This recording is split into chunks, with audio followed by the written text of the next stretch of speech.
2024 coming to the Aaron Torres Podcast YouTube page. If you could do me a quick favor, see that little black subscribe button at the bottom of your screen? Go ahead, click that black subscribe button.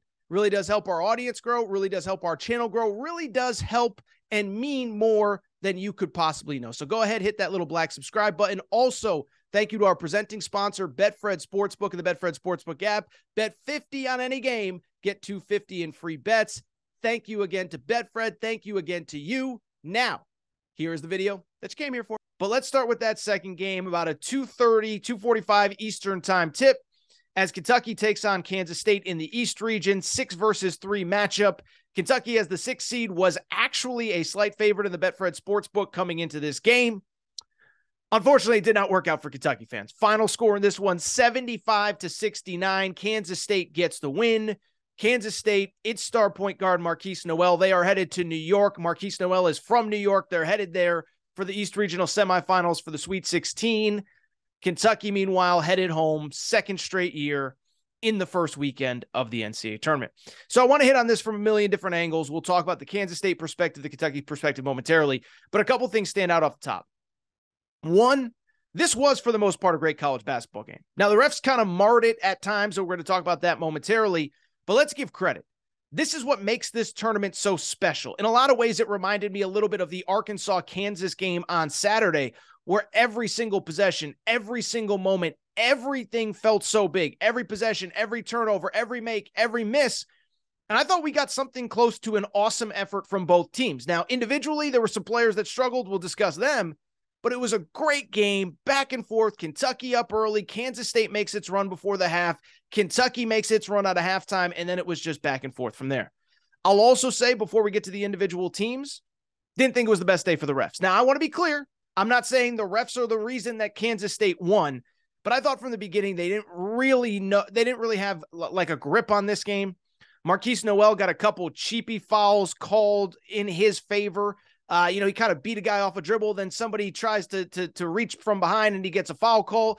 I would add late, it was really what spurred Kansas State's run late in the game was a foul call where it looked like he was trying to pass the ball. He gets credit for shooting it. I don't think that the refs did a very good job refereeing Oscar Tshiebwe. I don't think they knew what to do with him. Every single possession he's getting hit out. What's a foul? What's not? So again, refs are not the reason Kansas State won, but I didn't think it was a very good game from them. But let's talk about these two teams, because I think they're two fascinating stories that need to be discussed more in length. And let's actually start with Kansas State, because as I always say, the more interesting story is often in the losing locker room. But I don't want Kentucky losing and the conversation that inevitably comes from that from diminishing the Kansas State story. And we've talked about Kansas State on this show before. They are one of the best stories in college basketball right now. They were a team that was picked to finish 10th in the preseason. Remember, Bruce Pearl gets fired last offseason. Jerome Tang gets hired. Only 2 players from Bruce Weber. I think I said Bruce Weber, but Bruce Weber was the coach, not Bruce Pearl. If I said Bruce Pearl, I apologize. But only 2 players are holdovers from Bruce Weber's previous regime, one of them being Marquise Noel. And then Jerome Tang just got to work in the portal. And the one thing I respect about Jerome Tang, if you follow what he did, it wasn't just about signing the biggest names or guys specifically from one school. It was guys that fit. It was pieces that fit. It was putting together a really awesome team. Desi Sills, that lead guard who played at Arkansas State last year, the year before he played at Arkansas in their first Elite Eight run a few years ago. Naquan Tomlin, that big guy that gave Kentucky fits. I told you earlier last week, I said, I don't think Kentucky has an answer for that kid down low, Naquan Tomlin. Certainly Keontae Johnson, who didn't even play that well. I remember talking to Jerome Tang in the summer, and he talked about fit and personality and guys meshing. Well, we saw that on the court on Sunday, and we saw it all season long. This is a really good Kansas State team. Beat Kansas at home, beat Texas on the road. Really, really, really good team. Finished 3rd place in the Big 12. I'd also be remiss, before we get to Kentucky, if I did not give credit to Marquise Noel, that star guard from Kansas. I thought he was incredible. Best player on the floor. Listen, I didn't like some of the calls that he got in his favor, but that's what a good player does. 5'7" guard, 27 points, 9 assists, 3 steals, behind the back pass. Even if you're a Kentucky fan, you can be miserable but you can appreciate that performance that he had. He was unbelievable. And by the way, isn't this why we love the NCAA tournament? Don't we love the NCAA tournament because a 5'7" point guard who started his career at Little Rock goes up against Kentucky with all their future NBA draft picks and All-Americans and everybody that they got, and he's the best player on the floor? So credit to him, because obviously he controlled the game at so many different moments, and he was the reason that Kansas State won. With that said, though, we do have to switch gears and talk about things from the Kentucky perspective.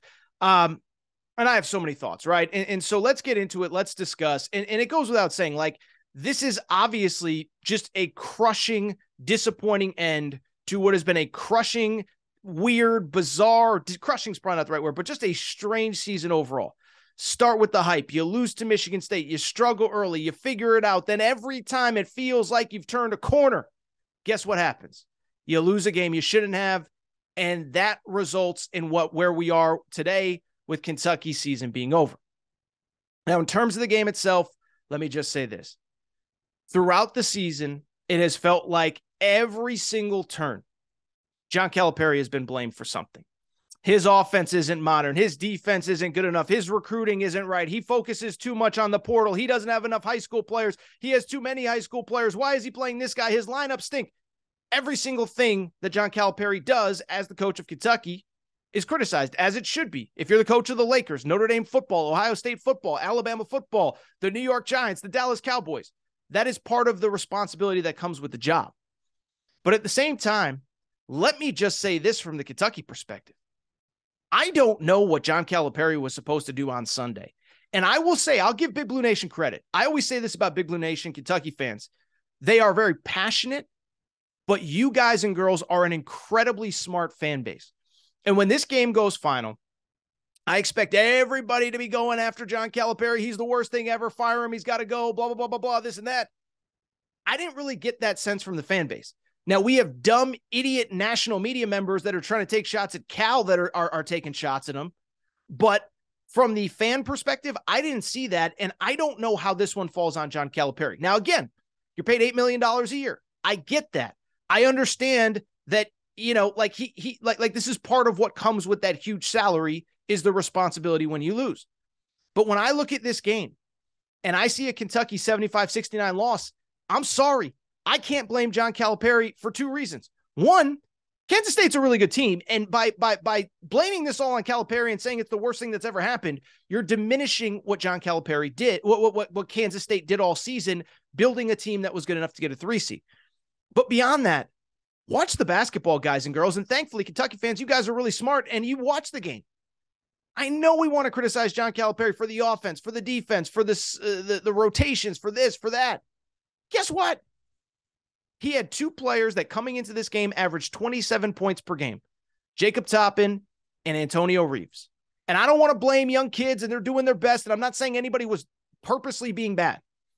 But when you get 27 points on average from those two guys, when Antonio Reeves scored 37 points 2 weeks and a day from this game at Fayetteville, and you get a combined 2 points from them into the final minute of the game, I don't know what the coach is supposed to do. Now, Reeves had 5 points in the final minute, so obviously the stat sheet doesn't quite reflect that. But Jacob Toppin's a fourth-year senior, third year at Kentucky.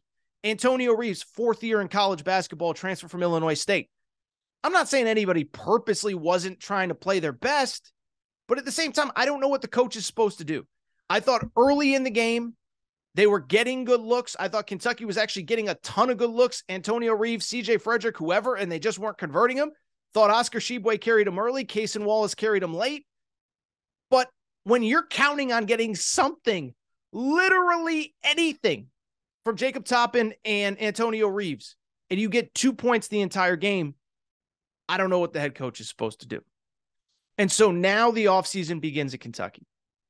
And I'll just say this. I think the frustrating part for a Kentucky fan is this. There's nothing to really, maybe I'm wrong. And by the way, feel free. Email me, Aaron Torres podcast questions at gmail.com. DM me on Instagram. DM me on Twitter.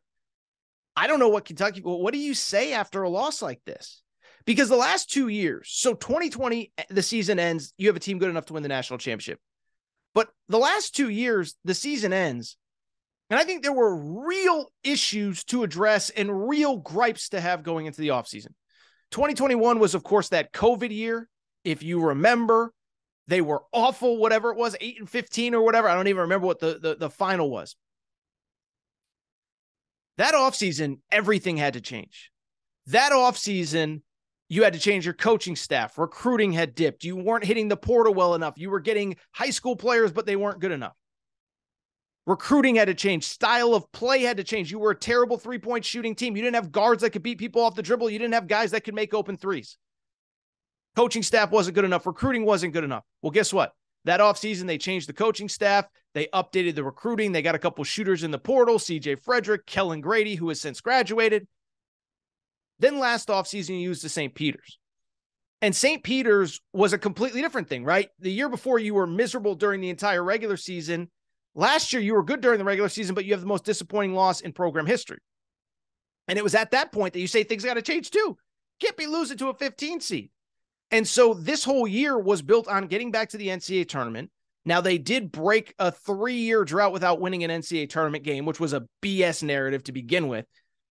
But now you go into the offseason, you just lost to another really good team.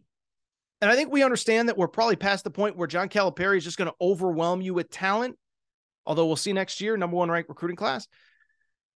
But I don't know what to say. I don't have a good answer because I don't know what the next step forward is. I think if you're Kentucky, you're just another really, really, really good team whose season ended on Sunday, whose season ended this week in the round of 32 or the round of 64. I don't think there's some major wholesale change to make, and I don't think you can make it anyway. One, from the Calipari perspective, Calipari isn't going anywhere. I think we all understand that. Texas, I mean, Rodney Terry has him in the Sweet 16, just won the Big 12 tournament. We're getting closer and closer to Rodney Terry getting that job, and I don't think Cal's going anywhere else.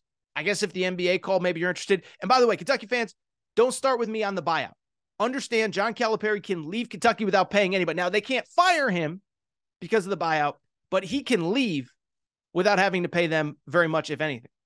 So Calipari's not going anywhere, and I think the roster's mostly set, right? You have the number 1 ranked recruiting class, headlined by DJ Wagner, Rob Dillingham, Aaron Bradshaw, Justin Edwards. And I think most of the roster is pretty much set around it. Now, you'll probably lose most of the guys that Kentucky had on the court this weekend. I assume Oscar Tshiebwe, even though he has his COVID year, will be gone. I assume Jacob Toppin, even though he has his COVID year, will be gone. I assume Severe Wheeler, even though he has a COVID year, will be gone. Not sure about Antonio Reeves, as bad as he was on Sunday. I think he's going to return. I actually think he fits very nicely with the pieces that they'll have. Same with CJ Frederick, but I don't really know what else there is to say. Roster set for this year, and now the offseason begins. We'll find out who's staying. We'll find out who's going. But it's disappointing. It's disappointing because, listen, I'll say this. You say this as a fan of any team in college basketball. When you lose, you want to sit there and say, we gave it our all and we just lost to a better team. Or there was something out of our control that didn't allow that to happen. Some teams just lost to better teams, right? Whoever, I don't know. Maryland lost to Alabama. They were just a better team. Sometimes stuff's out of your control. There's an injury. There's a this, there's a that, there's whatever. Bill Self isn't on the sidelines for Kansas. But for Kentucky, the season's over. And now it'll get interesting in the offseason as they try to figure out what's the next step.